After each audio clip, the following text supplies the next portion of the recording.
Hi friends, চলে আসলাম আবার একটি ভিডিওর সাথে। আজকে কোনো তোমাদের সাথে রেসিপি শেয়ার করতে আসিনি, এসছি খুব একটা ভাইটাল জিনিস শেয়ার করতে। বন্ধুরা, আজকে তোমাদের সাথে শেয়ার করছি তাল থেকে তালের পাল্প কত সহজে বের করে নেওয়া যায়। বাজার থেকে প্রথমেই তালটা এনে খুব ভালো করে ধুয়ে নিতে হবে। এরপরে তালের যে স্কিনটা সেটাকে ছাড়িয়ে নিতে হবে, নিয়ে এইভাবে আটিগুলো ভাগ করে নিতে হবে।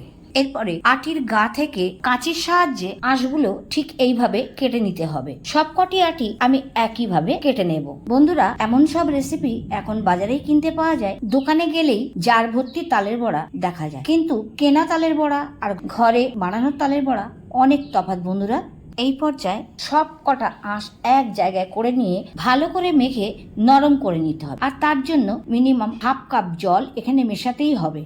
আর মাখাটা বেশ কিছুক্ষণ ধরেই করতে হবে। এরপরে একটা নেটের সাহায্যে ওই মাখা থেকে কিছুটা অংশ নিয়ে এইভাবে বার করে নিলেই সুন্দর করে বেরিয়ে যাবে তালের পাল্প। না আঁশ থাকবে না কিছু।